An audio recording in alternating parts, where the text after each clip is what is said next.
Hey, now it's the Rob from 106.1 KISS FM here with my tag team partner in podcasting. Hey, how's it going? It's Eric Cornish with WKDQ. Time for another Enhancement Talent. Time to talk wrestling and what is going on in the wrestling world. And there seems to be a lot today. Yeah, no shortage of things to talk about.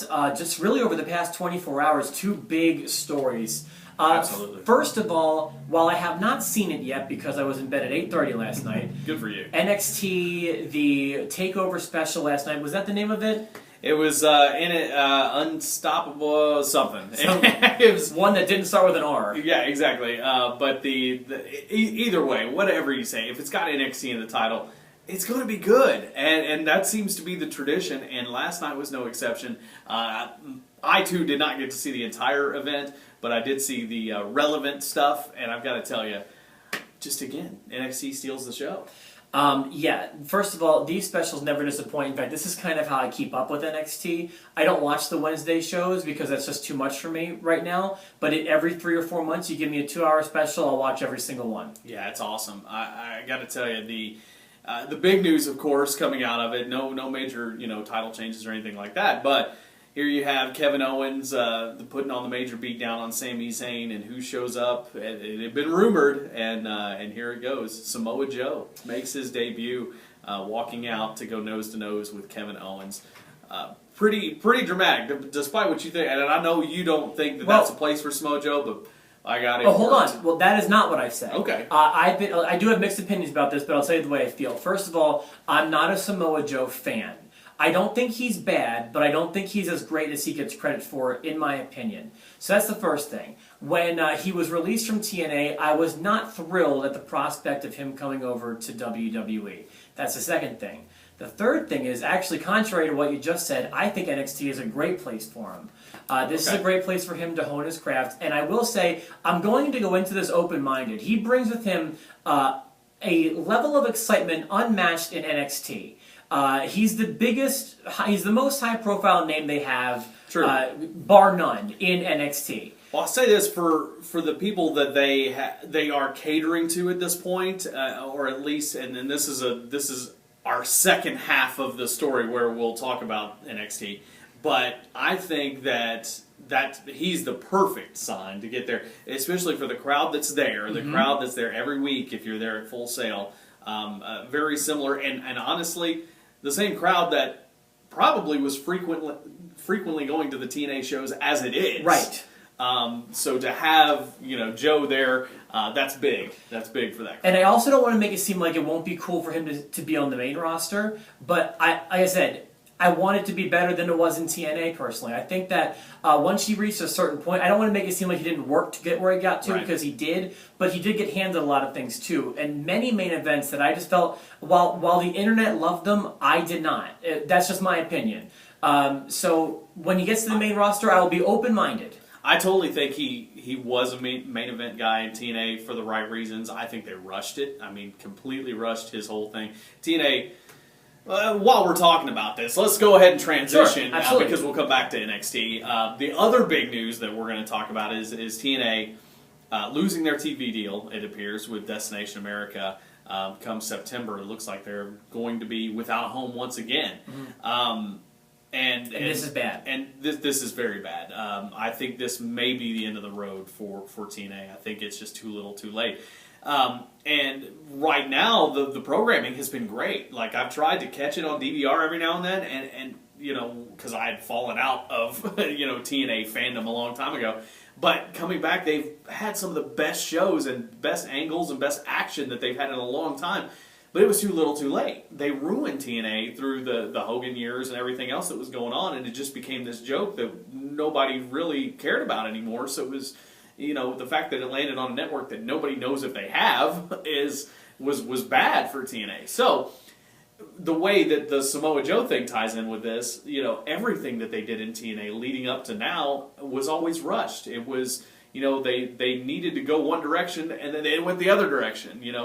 When Joe debuted, or when Kurt Angle debuted, and all of a sudden it was like right head-to-head with Samoa Joe, that should have built for a year before that ever happened. But they rushed into that, and then where do they have to go from that? Rematch after rematch, or make a new main eventer? It's been a long time since I've been interested in TNA. I used to watch it very faithfully every week. I was watching Impact, and oftentimes I order the pay-per-views. I did like the product at some point. It lost me. I'll have to take your word for the show being good here lately. I don't have Destination America, but even if I did, I wouldn't be tuning in, I don't think. But they can't survive without TV. They can't. No, they can't. And I don't know that there's any TV ready to take them on. I mean, they had a good run with Spike, but by that time, like I said, the product was watered down. It wasn't giving Spike exactly what they wanted. It should have. I'm surprised Spike didn't hang on to it, considering that they had, they're still bringing 1 million viewers to the network, which is, respectable. But Hogan didn't change things. Angle didn't change. Nothing changed. The group of the core people. They never did. They never took that next step. I hate it, especially for guys that would be getting work. I mean, some guys that I even know personally that could have work there, and now they don't. That's a sad thing for the wrestling business. There are some guys who will benefit from this, but probably most will not. Let me ask you this, Eric, in your honest opinion, today, right now, at this point in time, would you, if you had the opportunity to be the TNA champion or the NXT champion, what would you choose? I think totally at this point, the NXT Championship is the, NXT in general is the second tier, promotion. And it's owned by WWE. And I can't say with a clear mind that this isn't by design, to be honest with you. I really think this was the way it's designed. I don't know that NXT now is, and we've talked about this a little bit, I don't know that it's a training ground anymore. I think it still is a training ground, but I don't know that's all it is. I think it's an alternative for the people who have become disenfranchised with WWE. Right. There are a lot of people who probably aren't watching Raw that watch NXT every Wednesday. And just as a follow-up, I think I might rather be one of the curtain jerkers on NXT than be TNA champion right now. To be honest with you, if I'm on the show every week, I think that's a healthier spot to be in right now, where Triple H is looking at me and all the writers are looking at me for Raw. Like that's a better spot to be in than TNA, in my opinion. Yeah, you're looking at a groundswell now for TNA that is as big as it was for ECW in its prime. That's as big as for example, Ring of Honor. I mean, to be honest, I think that's kind of the thought here is not only can we train the guys that we want to bring to the main roster, but we can bring guys like Samoa Joe. We can bring guys like, like Kevin Owens and Sami Zayn in and have them, be this cult following that people who don't like the WWE product can come to watch. And I think it's smart because now, we've got people in this very building that will tell you, I hate WWE, but NXT I like. Well, you realize you're watching a WWE product. Right. And that's something that Triple H has his hands in. So, I mean...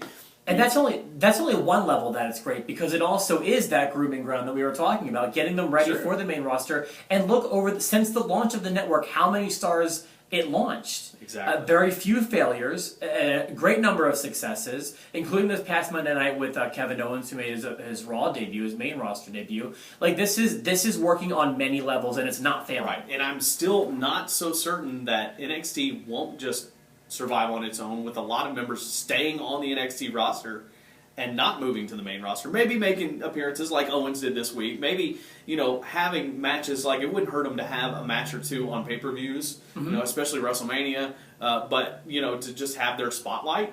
But some of the guys, like maybe Samoa Joe never goes to the main roster. Maybe he just stays on NXT and becomes a huge star. I mean... And then they groom guys like your Baron Corbins and your Tyler Breezes, and those guys move on. You know what I mean? But they've got a good thing going, and WWE, I'll give them kudos on this because they've almost shut down TNA. It looks like they've kind of made Ring of Honor a little bit irrelevant. It'll be interesting to see what happens when Jarrett comes along with GFW, if he gets a TV deal, if any TV network is willing to take on wrestling after all this debacle with TNA. But that's another show for another time. But yeah, NXT to me is the second wrestling company in the world right now. And don't forget, they've even started touring house shows, at least in Philadelphia, which is a huge scene for independent wrestling. Absolutely. If you're going to launch a company, or if you're going to take a company like NXT on the road, you start and end in Philadelphia, in my opinion. One final thing, talking about Samoa Joe one more time. Samoa Joe comes in not only does he debut.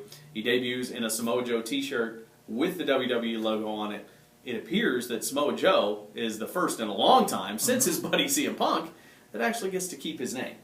Wow, is that the last time someone's had it, do you think? I believe so. I can't think of anyone besides that. I knew CM Punk got to keep his. Yeah. Kofi Kingston just kind of by, accident, I think. But maybe. Well, that is a big thing, too. I think that he and anyone who's in NXT has their sights set on the main roster, but if you are a lifer in NXT, I don't think that's a death sentence. Yeah, I'm kind of surprised at keeping the name though for Joe. So I'm glad that's a smart choice. It is, although I was worried about it since their guy Roman Reigns is Samoan and his name is Joe. I didn't think it was going to happen, but hey, that's a possible feud there in the future. That's true. Okay, well, that was we covered a lot today. That's what's happening in the world of wrestling as we head into Memorial Day weekend. I guess next week we'll come to you on Tuesday. Absolutely. Yeah. So enjoy your Memorial Day weekend, the unofficial kickoff to summer, and we'll be back with another edition of the Enhancement Talent on Tuesday. Subscribe, and we'll see you next week.